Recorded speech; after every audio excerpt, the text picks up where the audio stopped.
गुरु ब्रह्मा गुरु विष्णु गुरु देवो महेश्वरः गुरु साक्षात् परब्रह्म तस्मै श्री गुरवे नमः। गुरवे सर्वलोकानां विषये भवरोगिणां निधे सर्वविद्यानां श्री दक्षिणामूर्ते नमः।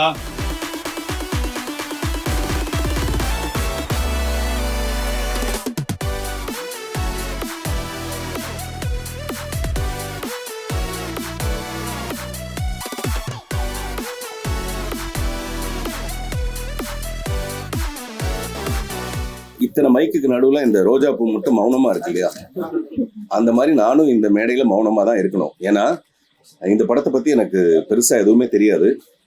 நான் எப்பவுமே நல்ல விஷயம் நடக்குதுன்னா அதுல போய் ஒத்துழைக்க முடியுமான்னு நான் பார்ப்பேன். அப்படி ரித்திக் வந்து சமீபத்தில் அறிமுகமானவர் அவங்க அப்பா மூலமாக.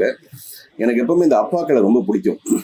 அவர் அப்பா வந்து தன்னுடைய பையனுடைய அறிமுகத்துக்கு நீங்க வந்து வாழ்த்தினா நல்லா இருக்குன்னு சொன்னாரு. அதை தவிர எனக்கு இந்த மேடையில எல்லாரையும் நான் இங்கே வந்து தான் பார்க்குறேன். ஒரு ஹீரோ, டைரக்டர் மகேஷ்குமார், இந்த படத்துக்கான தயாரிப்பாளர்கள் எல்லாருக்கும் என்னுடைய மனப்பூர்வமான வாழ்த்துக்கள். மௌனம் வந்து ஒரு சிறந்த மொழி. மௌனத்தை வந்து நம்ம எப்பெல்லாம் கடைப்பிடிக்கலாம்னா 41 மரணங்கள் ஏற்படும் போது கூட நம்ம மௌனத்தை கடைப்பிடிக்கிற அளவுக்கு ஒரு மோசமான சூழல்ல தான் நம்ம வாழ்க்கை இருக்கு. சோஷியல் லெவல் வந்து அங்கதான் இருக்கு. அதை வந்து நம்ம தவிர்க்க முடியாம சில காரணங்களுக்காக இதுல எது சரி தப்பு அதெல்லாம் ஆராயறதுக்கு வேற ஒரு பெரிய குழு இருக்கிறதுனால மேற்கொண்டு இந்த மாதிரியான பலி ஏற்படாம இருக்கிறதுக்கு அது அலட்சியமோ அஜாக்கிரதையோ அல்லது சதியோ சூழ்ச்சியோ அது எதுவா இருந்தாலும் அந்த பிரச்சனைக்குள்ள போகாம இந்த பாதிக்கப்பட்ட மக்களுக்கு மேலும் மேலும் ஏதாவது ஒரு பிரச்சனை பாதிப்புள்ளாகிற மாதிரியான ஒரு சூழ்நிலை வராம இருக்கிறதுக்கு என்ன செய்யணுமோ தெரியாது. அதுக்கு இந்த காந்தி ஜெயந்தி அன்றைக்கு காந்தியை வேண்டிக்கும். இந்த அகிம்சையை பத்தி பேசும்போது நேத்து வெளியான இட்லி கடை படத்துல நான் நடிச்சிருக்கிறது ரொம்ப பெருமை. அவங்க இட்லி கடைன்னு சொன்னதுனால நான் அதை பத்தி சொல்ல வேண்டியதா இருக்கு.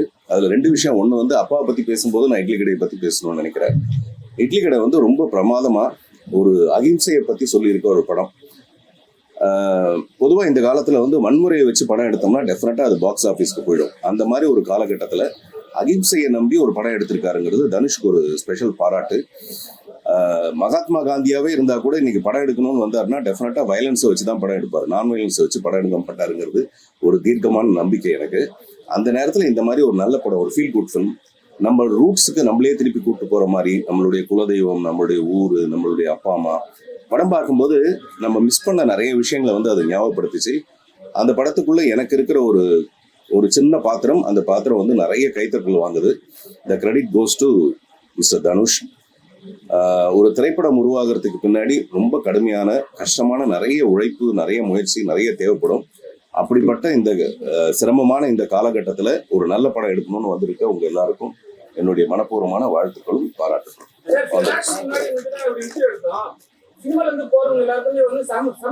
முக்கியமா தேவை கரெக்டா இருக்குன்னு சொல்லுவாங்க. இப்ப வந்து சமூக பொறுப்பு சினிமாவில போனவங்களுக்கு இருக்கா இல்லையா? ஏன்னா 4 நாள் 3 நாளுக்கு அப்புறமா ஒரு பேட்டியா கொடுக்குறாரு, அது குவாலிட்டியா இல்லாம சினிமால இருக்கிற ஒரு வீடியோ போடனா கூட குவாலிட்டியா பண்ணுவாங்க எதுவா இருந்தாலும். ஆனா இதெல்லாம் எதுக்கு? இல்ல, சினிமால இருக்கிறவங்களுக்கு டெஃபினட்டா சமூக பொறுப்பு இருந்தே தீரணும். இப்போ நான் சொல்றது வந்து இந்த சினிமால இருந்து அடுத்த கட்டம் என்னவா இருக்க முடியும்னா, மக்கள் தான் நமக்கு இவ்வளவு பெரிய அங்கீகாரத்தை கொடுக்குறாங்க. இப்ப நான் வந்து சினிமாவுக்கு வந்தப்போ எங்க அப்பா அம்மா கஷ்டப்பட்டு எனக்கு சோறு போட்டிருந்தா கூட எனக்கு சொசைட்டில பெரிய மரியாதை ஏற்படுத்தி கொடுத்தது இந்த புதிய பாதையின் மூலமா இந்த சமூகம். ஸோ இந்த சமூகத்துக்கு நான் இன்டர்ன் ஏதாவது நல்லது செய்யணும்னு சொல்லிட்டு தான் பார்த்திபன் மனிதநேய மன்றம்னு ஒரு மன்றத்தை ஆரம்பிச்சேன். கொஞ்ச நாள் கட்சி நான் சோத்து கட்சின்னு ஒரு கட்சி ஆரம்பிச்சு, ஒரு படம் ஆரம்பிச்சு, அதன் மூலமா ஏதாவது அரசியல் வழியா நம்ம ஏதாவது செய்ய முடியுமான்னு பார்த்தா அரசியல் போற போக்குல இங்க நிறைய வசதி தேவைப்படுது, நிறைய பணம் தேவைப்படுது.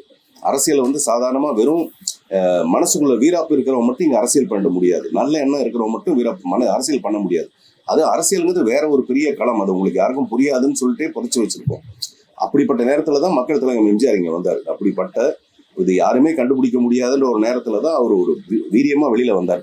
பட் இந்த சூழல் வந்து இப்ப அப்படி இல்லைன்றாங்க. நான் யார் உள்ள வந்தாலும் அவங்கள நான் வரவேற்கிறேன். ஜென்ரலா நல்லது தானே. யாராவது ஒருத்தர் தனியா ஓடி போய் ஃபர்ஸ்ட் ப்ரைஸ் வாங்குறதுக்கு பதிலா ஒரு பெரிய கூட்டம் ஓடணும். அப்பதான் நமக்கு பாக்குறவங்களுக்கே ரொம்ப இன்ட்ரெஸ்டிங்கா இருக்கும்னு. பட் அதனால எல்லாரும் என்ன சொல்லுவாங்க, நான் ஏதோ ஆளுங்கட்சிக்கு எதிரானவன் சொல்லுவாங்க. அப்படிலாம் எதுவுமே கிடையாது. இங்க போட்டி வந்து பயங்கரமா இருந்தாதான் வெற்றி வந்து நியாயமா இருக்கும்ன்றது என்னுடைய ஃபீலிங்.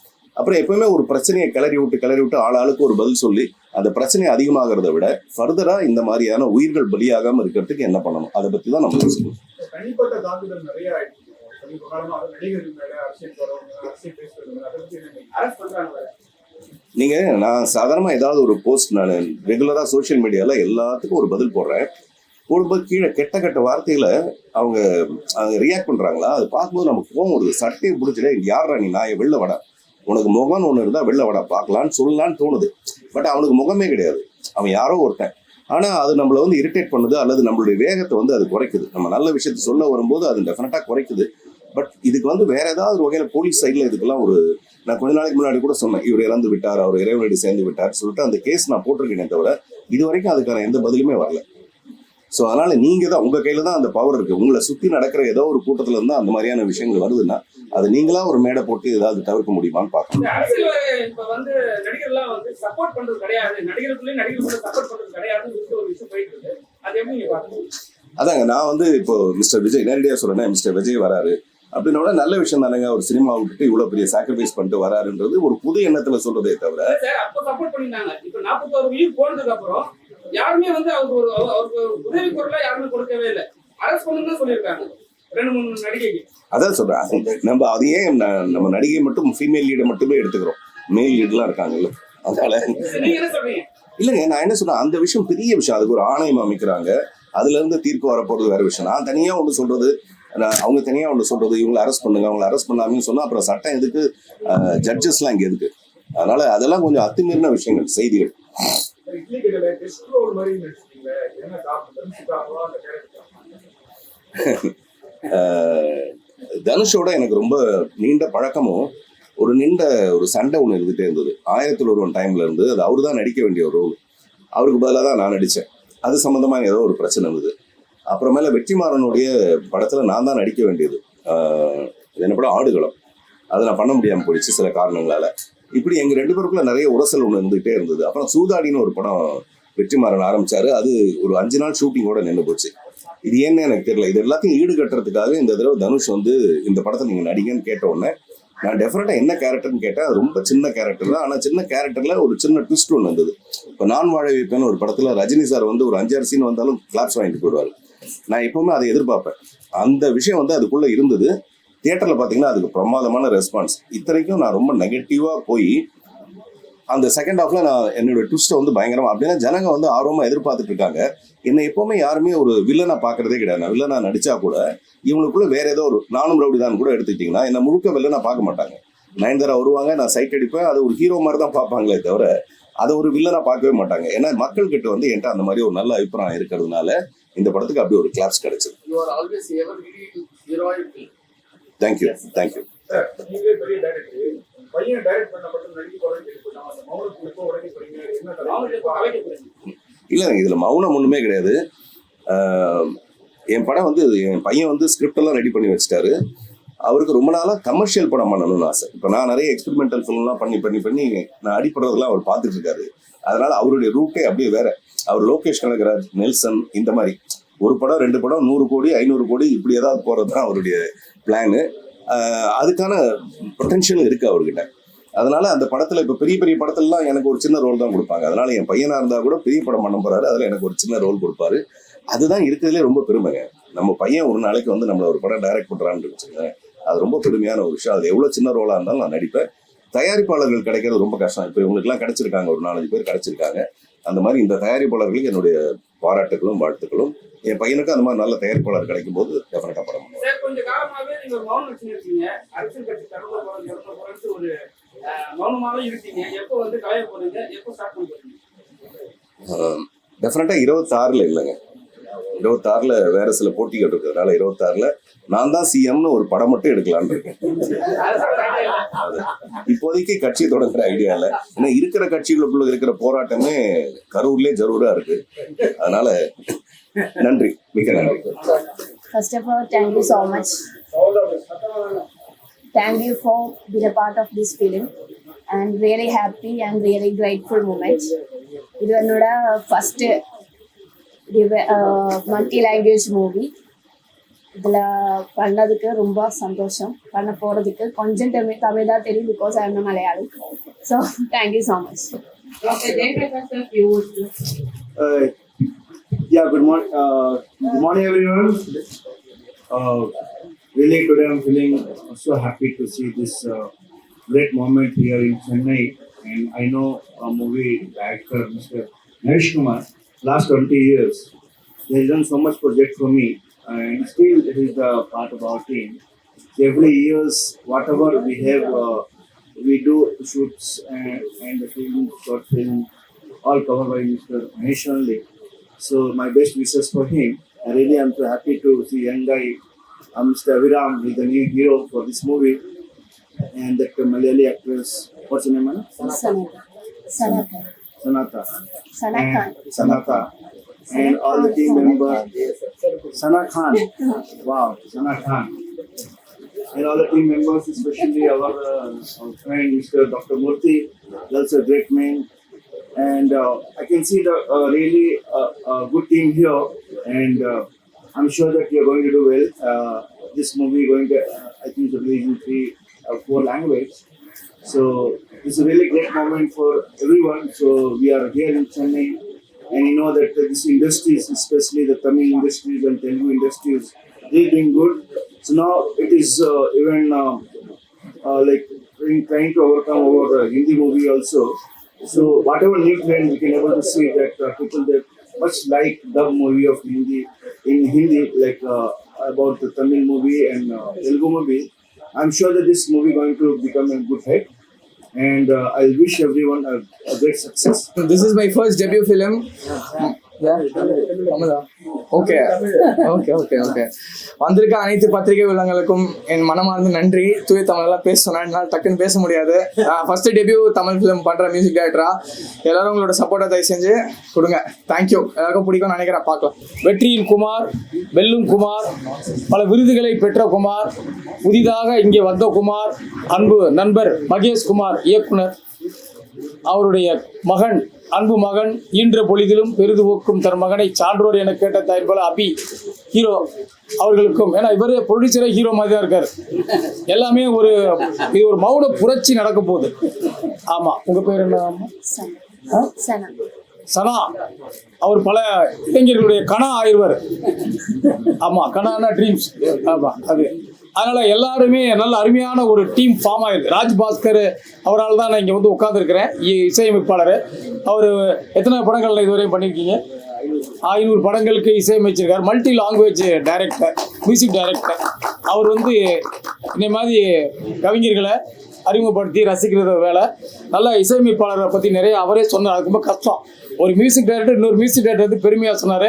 அன்பு தம்பி ஷியாம் பல வெற்றி படங்களை இசைஞானி அவருடைய வழியிலையும், ஏஆர் ரஹ்மான், இப்போ அனிருத், அந்த வெற்றியாளர்கள் வழியிலும் நீங்கள் ஒரு இடம் பெற என்னுடைய வாழ்த்துக்களை சொல்லிக்கிறேன். ஏன்னா அது 4 லாங்குவேஜில் சொன்னீங்களா? 4 லாங்குவேஜ். அது 4 திசையிலும் இந்த படம் வெற்றி முரசு கொட்டும். நலிவுற்ற இந்த பூமி நலம் பெற்று வளம் பெற்று ஒளிவுற்று புகழ் பெற்று சிறக்கும். பார்த்திபன் அந்த கிறுக்கல் என்ற அந்த ஒரு புத்தகத்தின் மூலம் தமிழ்நாட்டினுடைய மிகப்பெரிய ஒரு முதல்வர், முத்தமிழறிஞர் டாக்டர் கலைஞர்கிட்டே பாராட்டு பெற்றவர். அவர் போயிட்டாரு. அவர் இல்லாத போது அவரை பாராட்டணும். மிக அற்புதமான ஒரு மனிதர். ஏன்னா ஒரு மனசாட்சியோட பேசியிருக்கார். இந்த கரூர் பிரச்சனையை பற்றி சொல்லும்போது அவ்வளோ அழகாக, யாருமே எல்லாம் மௌனமாகவே இருக்கீங்க, ஆனால் மௌனமாக இல்லை. இன்னைக்கு வந்து ஊடகங்கள்லாம் ஒரு நெற்றிக்கண்ணாக தான் இருக்காங்க. ஊடகங்கள் தான் இந்த நாட்டில் நடக்கக்கூடிய நாடகங்களை, ஏமாற்றுகளை காமிக்கக்கூடிய ஒரு தெய்வங்கள். அதனால தான் பாரதிதாசன் பத்திரிகை தான் சுதந்திரம் தான் உலகத்தினுடைய வெற்றியானதுன்னு பாரதிதாசன் சொல்லியிருக்காரு. பத்திரிகையாளர்கள் தான் இன்னைக்கு வந்து எல்லா உண்மைகளையும் வெளியே கொண்டு வர்றாங்க. ஆக யாருமே மௌனமாக இல்லை. இந்த படம் மௌன புரட்சி செய்யக்கூடியதாக இருக்குன்னு சொல்லி வாழ்த்தி, ஏனென்றால் மக்கள் வந்து எப்பயுமே ஒவ்வொருவரே அழகாக தன்னுடைய மனதுக்குள்ள ஜட்ஜ்மெண்ட் பண்ணிடுவாங்க. நல்ல செய்திகள் தான் நிறைய வரப்போகுது. அதுக்கான ஆணை அமைச்சிருக்கிறாங்க. பெரிய தீர்ப்பு வரப்போகுது. ஏனென்றால் சென்ற இடமெல்லாம் சில தலைவர்கள் தேர்தலிலே வென்ற இடமாக இருக்கிற உலகத்தில், வரலாற்றில் சென்ற இடமெல்லாம் சில தலைவர்கள் வென்ற இடமாக இருக்கிறார். வரலாற்றில் சில பேர் சென்ற இடமெல்லாம் மக்களை கொன்ற இடமாக ஆக்குகிற நிலையை மாறும் என்று அந்த நம்பிக்கையில் தமிழ் கவிஞன் வணங்கி வாழ்த்தி இந்த குழுவை பாராட்டி விடைபெறுகிறேன். வணக்கம். This was very nicely planned, and the plot was actually behind the COVID-19 and also related with a crime thriller subject. See, this is a plan of our director Mahesh and Manjunath sir, and I want to thank the Sarish sir here in the Chennai. He was the man. He was the man behind our success today. Whatever the function is becoming a very successful program today. It was happened because of Sarish sir and Solomon sir, and also many people behind this.